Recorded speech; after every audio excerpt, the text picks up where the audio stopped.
morning, Farmersville High School. I'm Raquel Marino, and I'm here with Emily Escobar. Now let's show some Olympic spirit and stand for the pledges. I pledge allegiance to the flag of the United States of America and to the republic for which it stands, one nation, under God, indivisible, with liberty and justice for all.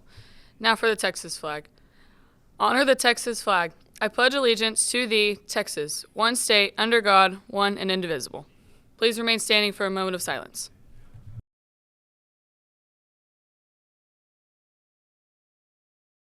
Please be seated. Seniors, remember that the senior trip is on May 16. The buses will depart from the HS at 8 a.m. Breakfast, lunch, and a t-shirt are included. We'll have an early bus for students who need to return before 7:30 p.m. And seniors, if you want to be included in the slideshow for graduation, then you need to send your picture by scanning this QR code or email Mr. G. Students, remember, do not park at the store across the street from the high school. If you are caught parking there, you will be towed. Now, let's take another look at a special segment brought to us by our 8th period AV class.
To add on to this, teachers, please keep all the classroom doors locked, especially when students are present. This is to ensure a best practice policy.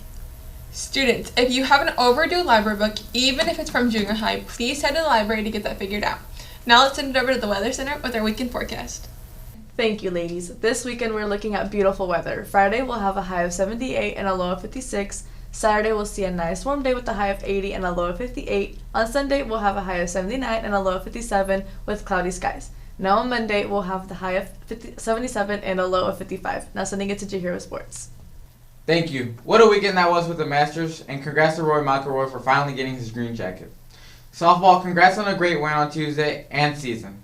Track is competing at East Texas A&M tomorrow and Saturday, so good luck to y'all. And our regional golfers did good on Monday and Tuesday. Our baseball team will face Sunnyvale tomorrow at 2.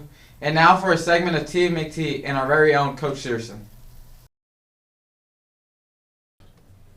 Welcome to Tea with McTee, your go-to source for all things high school sports. I'm your host, Jared McTee, and today we're serving up the latest highlights, hot takes, and insider scoops you won't want to miss. Grab your cup, sit back, and let's spill the tea.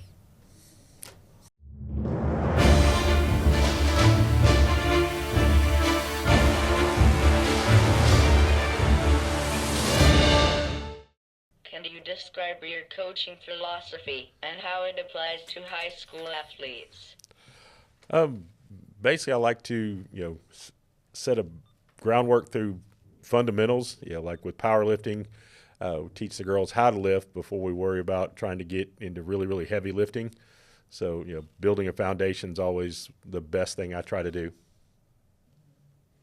What strategies do you use to develop both the physical and mental toughness of your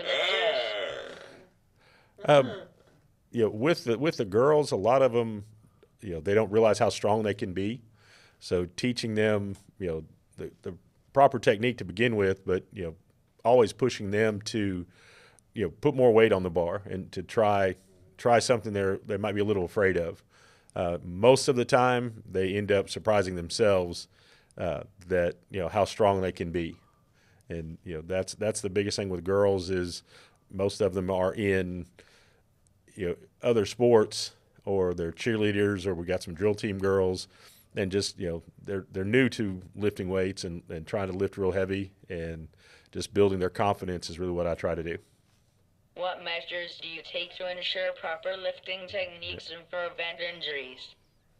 Okay, we really stress the fundamentals, and teaching them with lightweight at the beginning, building them up there where they learn the techniques before there's a lot of weight on the bar, and then we stress the having spotters to make sure that if something does go bad or they can't make the lift, that there are people there to keep them safe. How do you foster a supportive and motivating environment among your athletes? Being positive, just trying to maintain a positive attitude. It can be frustrating when you set a goal for yourself, and sometimes the girls won't meet their own goal. But you just got to be positive. Say, we've always got another chance, another meet to go compete in, and just keep them, in the right frame of mind where they know that they have my support, and I keep trying to push them, in the right direction. How did the meet we hosted go? It went. Were you pleased with the turnout and how we did? The turnout was great. I thought there was a lot of fans who enjoyed it. The coaches all who brought teams, thought it was a great meet. It was well run, well organized. Everything went off really, really smooth. I know the boys team placed first, and the girls team, I think we were fourth or fifth out of the competition there. That's all for today's Tea with McT. Thanks for tuning in, and don't forget to join us next time for more sports updates, player interviews, and plenty of tea. I'm Jared McT. Stay sharp, stay sporty, and we'll see you soon. And now for a special segment of Tour of the Town. My name is Joshua Archer, or Coach Josh. I'm the head trainer here at Rock Fitness, manager as well, and soon to be co-owner of our gym. So originally I wanted to be a physical therapist. I went to school, got my bachelor's in kinesiology.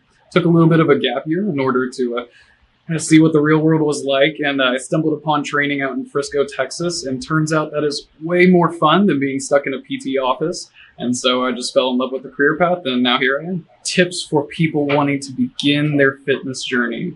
What I would say is, first, have a clear and defined goal as to why you are wanting to be a part or incorporate this into your life. Okay, this is, as you described, a journey. Okay, so it's not something you just get in and get out. This is something that you may want to incorporate forever in your life. Is the reward of the investment for something like this?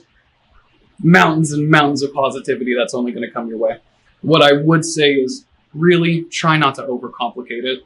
If you're a beginner and you're not used to fitness at all or working out or anything, try to find some movements in the gym or outside of the gym, whatever it is that you're trying to do. Just try to get a little bit better over time. We try to accomplish a lot. The mission is ever evolving over time, so I don't want to pin it down to one specific thing. But what we try to do is change the way fitness is perceived, not just in this community, but overall. What we're really wanting to do is get our town as strong, as healthy, as fit as possible, and kind of rewire how people think about fitness. It doesn't need to be intimidating. It doesn't need to be something that you're forever stuck out of, regardless of if you're injured or overweight or underweight or old or young, whatever. There's always a level of fitness that anybody can approach to, and Rock Fitness is here to cater for that. Thanks, guys, and any student who wants to join dual credit for the fall 2025 and has not notified Ms. Minot or Mrs. Matkin must do so by May 9th.